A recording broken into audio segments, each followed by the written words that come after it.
Salah satu daripada kemuliaan daripada bulan Rajab yaitu diwajibkannya sholat 5 waktu ada di bulan Rajab.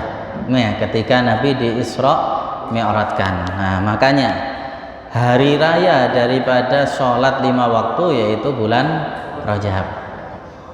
Oleh karena itu jadikan bulan Rajab ini sebagai evaluasi untuk kita memperbaiki daripada sholat 5 waktu kita, untuk kita mengoreksi sholat 5 waktu kita sudah kita laksanakan dengan sebaik-baiknya atau kita laksanakan dengan seenaknya kita. Nah, kalau sempat sholat, kalau nggak sempat ya nggak sholat. Nah, kalau sempat sholat tepat waktu, kalau nggak sempat ya akhir waktu. Nah, apalagi rame-rame nih pekerjaan, nanti aja sholatnya ya akhir waktu. Nah, ini sebagai evaluasi. Kenapa? Karena sholat ini tolak ukur daripada kesempurnaan seseorang tadi. Nah, kalau sholatnya tadi sudah bagus, maka insya Allah semuanya akan bagus. Inna sholata tanha anil fahsya'i wal munkar. Tapi kalau sudah sholatnya nggak bagus, maka jangan harap amal yang lainnya bagus. Jangan harap amal perbuatan yang lain akan diterima sama Allah Subhanahu wa Ta'ala. Nah, oleh karena itu sholat ini hubungan kita dengan Allah Subhanahu wa Ta'ala. Kalau amal yang lain oke, bisa dilaksanakan, tapi sholat nggak mau, wah berarti seakan-akan dia ini nggak mau tunduk di hadapan Allah. Iblis saja, iblis ya, sebelum dilaknat itu namanya Azazil. Wah, ini ibadahnya kepada Allah bertahun-tahun sudah, taat sama Allah bertahun-tahun, sujud kepada Allah bertahun-tahun ibadahnya. Ya, bahkan ada riwayat ngungguli malaikat Azazil. Tapi ketika disuruh sujud penghormatan kepada Nabi Adam, tidak mau. Aba wastakbar, sombong. Wah, khalaqtani min nar wa khalaqtahu min tin. Ya Allah, Engkau kan menciptakan aku dari api, mulia api. Sedangkan Nabi Adam diciptakan dari tanah. Masa saya disuruh sujud sama Nabi Adam? Kalau sujud sama Engkau ya Allah sudah bertahun-tahun aku. Tapi kalau disuruh sujud kepada Nabi Adam, no. Enggak mau. Gimana? Akhirnya dilaknat sama Allah Subhanahu wa Ta'ala. Lah ini manusia disuruh sujud sama Allah enggak mau, berarti ya lebih jelek daripada iblis. Iblis disuruh sujud sama Allah bertahun-tahun taat. Nah, ini manusia disuruh sujud di hadapan Allah kok nggak mau, lebih mementingkan urusan yang lain. Nah, oleh karena itu jangan sampai. Nah, gimana gambaran para sahabat ketika menghadapi sholat? Para sahabat itu, mereka sangat perhatian dengan sholat 5 waktu. Bahkan Sayyidina Umar, ketika beliau mau ngimami sholat subuh, ketika mau sholat subuh, beliau ditusuk dari belakang oleh Abu Lu'lu'.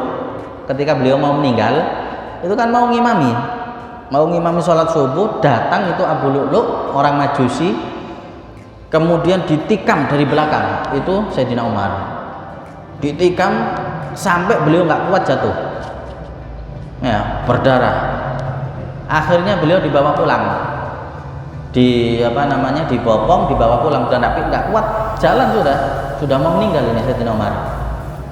Ada di rumahnya, diingatkan sama para sahabat yang lain, karena kan belum sholat tadi kan, mau sholat Mas Yan, diingatkan, ya Amirul Mukminin as-sholah, wahai Amirul Mukminin Sayyidina Umar, sholat subuh belum loh tadi.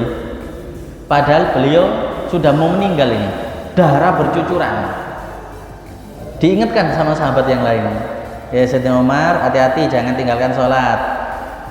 Nah kita kan, tak apa-apa ini darurat, kan gitu kita ya. nggak apa-apa ini, wong ini sakit kok. Karena apa? Kita kurang memahami tentang sholat. Ini Sayyidina Umar sudah mau meninggal ini, masih diingatkan sama sahabat yang lain, as-shalah, as-shalah, wahai amirul mukminin. Apa jawaban Sayyidina Umar? Naam. Iya, saya belum melaksanakan sholat. Beliau mengatakan, la hadda fid din man yatrukus sholah.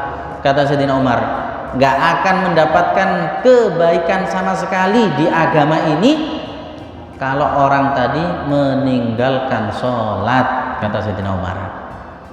Akhirnya beliau dibersihkan itu darahnya, beliau berwudu atau tayamum sebisanya, sholat sampai setelah itu meninggal dunia.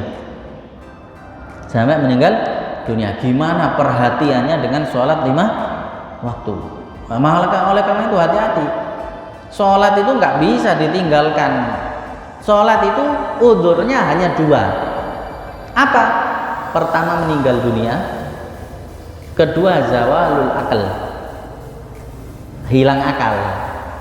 Jadi kalau orang tidak sholat, sampean tangani, sampean ini orang waras apa gendeng? Lah orang gendeng tidak apa-apa tidak sholat, nggak apa-apa. Kenapa? Udhurnya memang zawalul akal itu.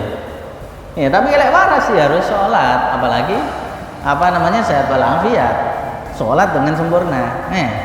Nah, atau mungkin ketiduran, tapi ini ada syarat-syaratnya Mas ya, ketiduran ini harus. Makanya Habib Zain bin Smith di dalam kitabnya salah satu beliau mengatakan ini, hati-hati. Sekarang di rumah sakit ini banyak orang-orang yang sok nasihati orang sakit. Orang sakit mau sholat tidak kuat, disuruh nggak sholat, nggak apa-apa sudah nggak sholat, sampean sakit. Kadang ada orang gitu, nggak apa-apa sampean sakit, nggak usah sholat dulu, hati-hati.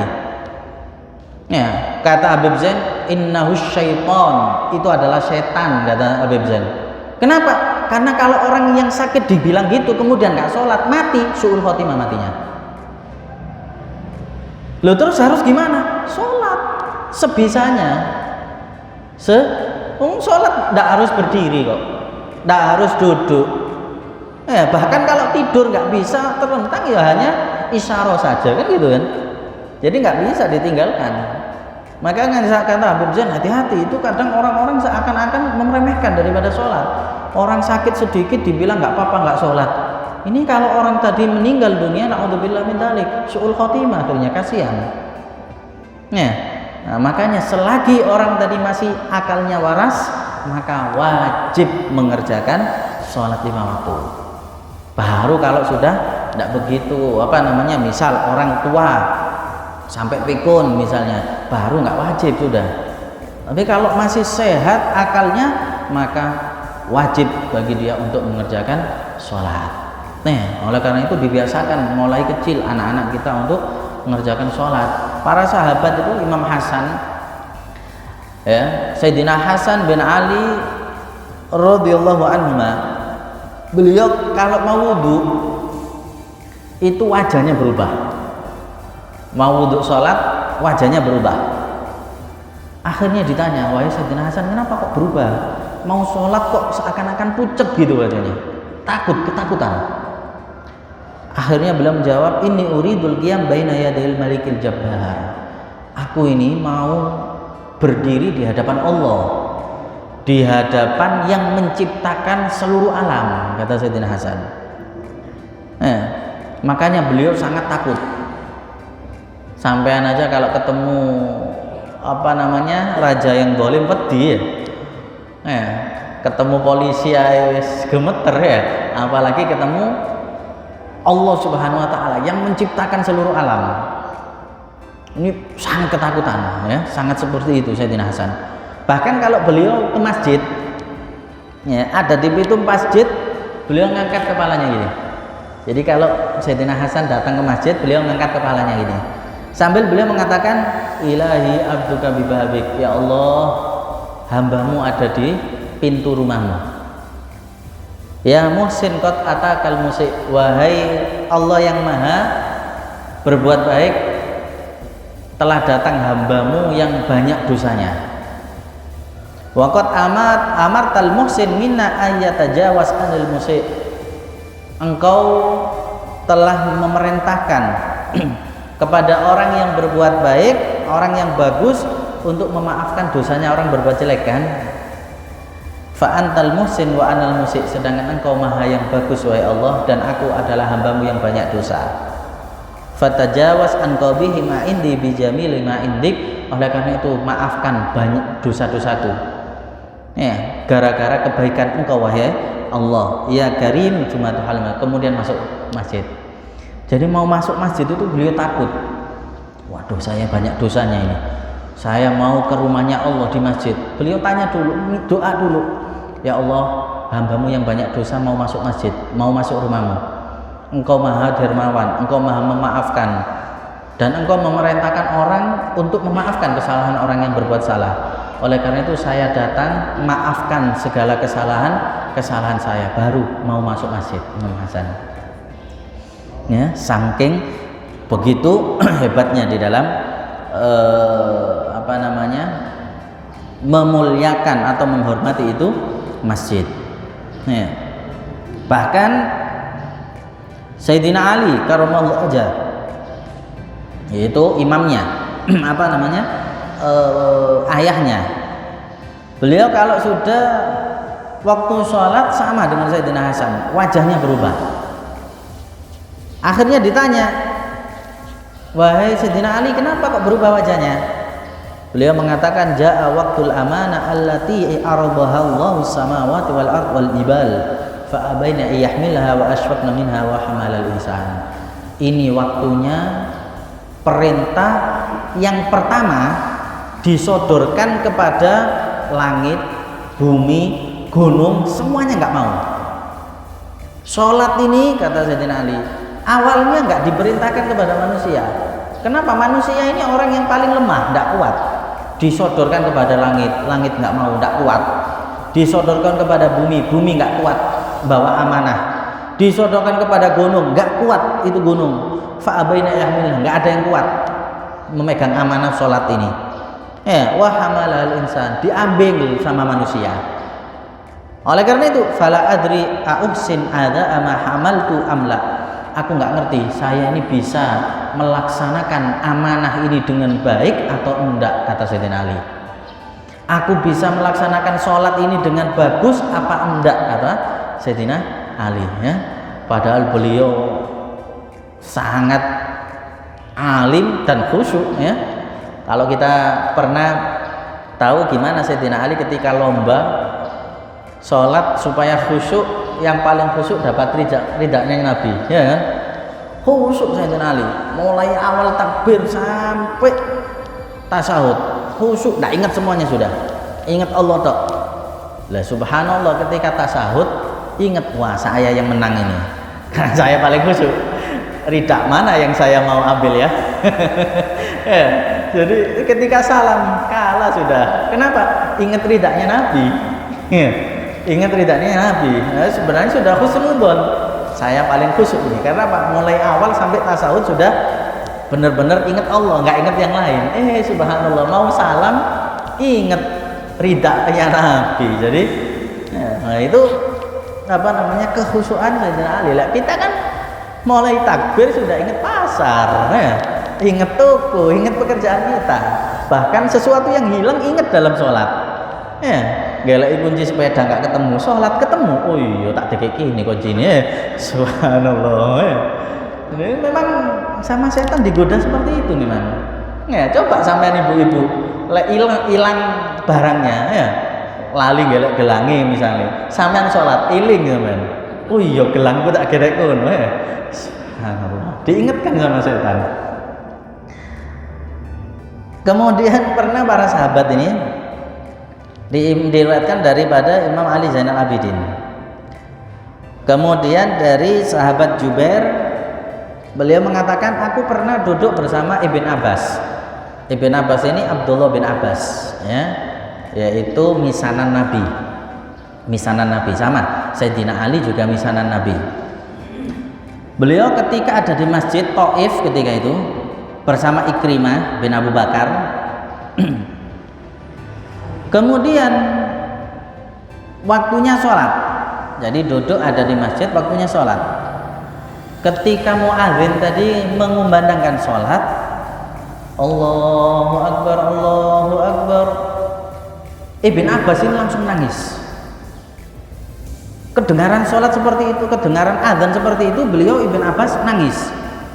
Kemudian matanya ini memerah, jadi nangis dan matanya memerah kedengaran azan.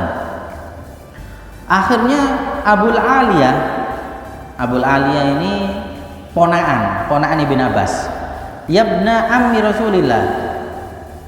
Abu Aliyah ini sahabat yang lain bertanya, yabna ammi Rasulillah, wahai misanan Nabi. Abdullah bin Abbas, wahai misanan Nabi, kenapa kok nangis kedengaran azan? Mayubkika, apa yang membuatmu nangis? Ketika Abdullah bin Abbas nangis, sahabat yang lain nangis juga. Bingung, sebenarnya saya ini kalau kedengaran azan nggak nangis, gara-gara melihat sampai nangis, melok nangis pisan.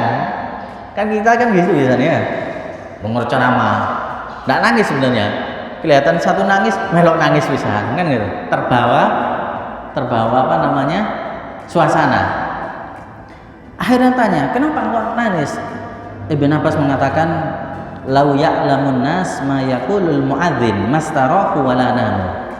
Manusia ini kalau ngerti tentang azan, kalau ngerti tentang apa yang terkandung di dalam yang dilantunkan oleh muadzin, pasti mereka nggak akan bisa istirahat, mereka nggak akan bisa tidur nyenyak. Ya, kalau mereka ngerti tentang isi daripada azan, mereka nggak akan bisa tidur nyenyak dan nggak akan bisa istirahat. Kata Abdullah bin Abbas. Kalau kita kan kedengaran azan subuh tambah enak turunnya ya.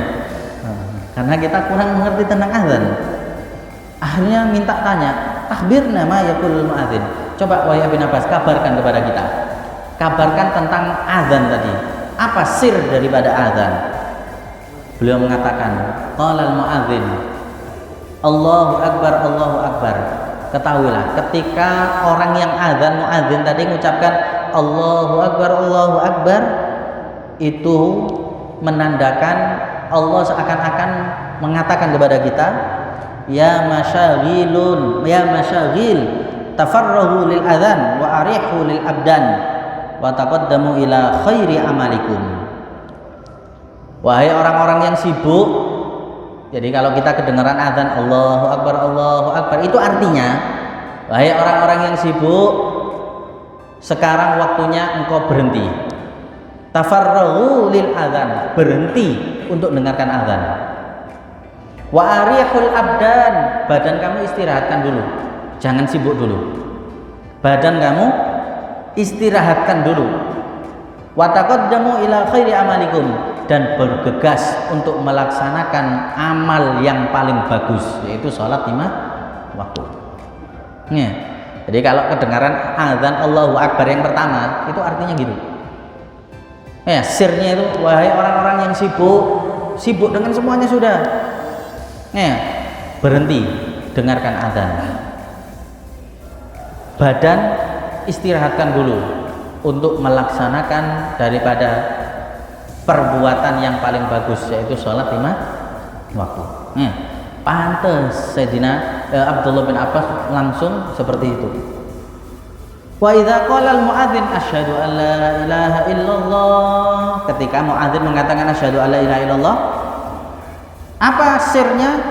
Di situ mengatakan asyhadu anna jami'a man fis samawati wa man fil ardi minal khalaiq la yashhadu li indallah yaumal qiyamah anni qad da'autukum.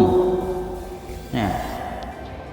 Ketahuilah bahwa semua makhluk, langit, bumi, semuanya sudah makhluk, mereka bersaksi di hadapan Allah nanti di hari kiamat bahwa Allah telah memerintahkan dan menyerukan kepada kita semuanya untuk melaksanakan sholat 5 waktu.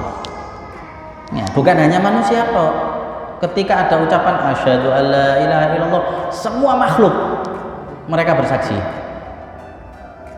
Langit, bumi, semuanya sudah. Nah, ini bukan manusia toh yang menjadi saksi. Ya, makanya beliau sangat gemetar. Kalau sudah muadzin mengucapkan asyhadu anna Muhammadar Rasulullah, maka yashhadu li yaumal qiyamah al anbiya kulluhum wa Muhammad sallallahu alaihi wasallam ajma'in anni akhbartukum fi kulli yaumin khamsa marrat.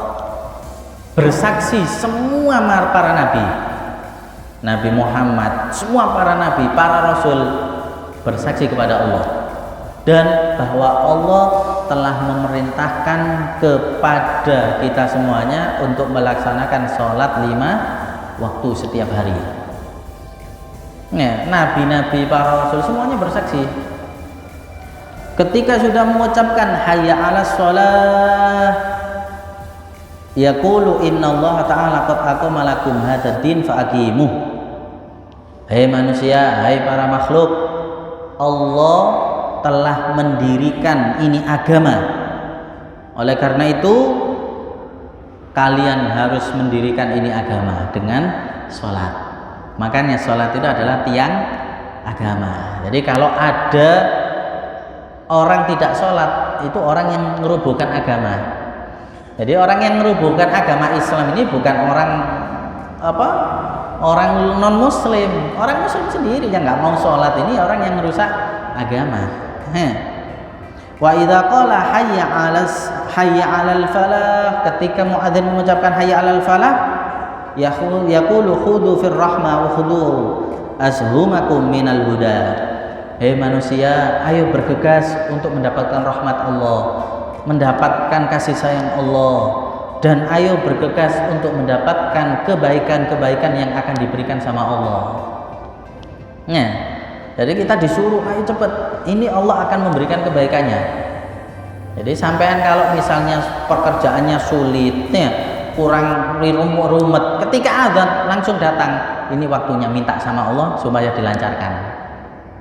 Bukan tambah sibuk aku, engko ae salate, sibuk pekerjaan ini, ya tambah disibukkan sama Allah. Dipanggil supaya kesibukannya gampang kok, ndak gelem sibuk mengandalkan dirinya, bukan mengandalkan Allah. Nah, kemudian kalau sudah mengucapkan Allahu Akbar yang terakhir, mengatakan haramtul a'mal qablas shalah, aku mengharamkan semua pekerjaan sebelum melaksanakan sholat 5 waktu. Mau bekerja ini, mau sebelum melaksanakan sholat 5 waktu, aku haramkan. Sehingga beliau sangat memuliakan, sangat gemetar ketika mendengar azan. Wa idza qala la ilaha illallah, yang terakhir, yaqulu amanatu sab'is samawat wa sab'i ardin wa dha'u ala anafikum wa in syi'tum faqdimu wa in syi'tum fa'adbiru. Aku telah taruh amanah daripada langit dan bumi. Langit dan bumi dan semuanya aku taruh amanah tadi ada di pundak kalian manusia. Oleh karena itu, kalau kamu mau, kerjakan dengan sebaik-baiknya. Tapi kalau nggak mau, terserah kamu. Terserah kamu. Jadi sirnya azan di situ sangat besar. Jadi jarang kita dengar ini. Abdullah bin Abbas memberi tahu. Abdullah bin Abbas kan didoakan sama Nabi. Allahumma alimhud ta'wil wa faqhu fid din. Jadi mendapatkan doa langsung dari Nabi. Ya Allah, berikan Ibn Abbas ini pandai mentakwil di dalam agama. Makanya banyak tafsir Ibn Abbas. Wa faqih fiddin, dan pinterkan di dalam ilmu fikih, ilmu agama. Masya Allah Ibn Abbas ini. Makanya beliau mentafsiri daripada sirnya azan tadi seperti itu. Kedengaran azan langsung beliau berhenti. Kenapa? Ini mengatakan tafarrahu lil azan, berhenti untuk dengarkan azan. Beda dengan kita beda dengan kita para sahabat. Beliau kalau menyikapi sholat, masya Allah. Makanya semua ketika mengerjakan sholat, beliau dengan sempurna sholatnya. Kenapa? Mulai dari wudhu, mendengarkan azan, mereka sudah mentakzim, merasa agung dengan itu pekerjaan sholatnya. Nah, oleh karena itu mari kita jadikan bulan Rajab ini sebagai bulan untuk kita evaluasi sholat 5 waktu kita mulai gunakan dengan sebaik-baiknya. Kalau kita sudah melaksanakan sholat 5 waktu semuanya, mari kita tambahi dengan sholat berjamaah. Kalau kita sudah menjaganya dengan sholat jamaah, mari kita tambahi dengan doa-doa, mari kita tambahi dengan sholat qobliyah, sholat ba'diyah. Sehingga kalau sholat kita sudah baik, maka insya Allah urusan kita juga akan dimudahkan sama Allah Subhanahu wa ta'ala, baik urusan dunia maupun urusan akhirat. Amin.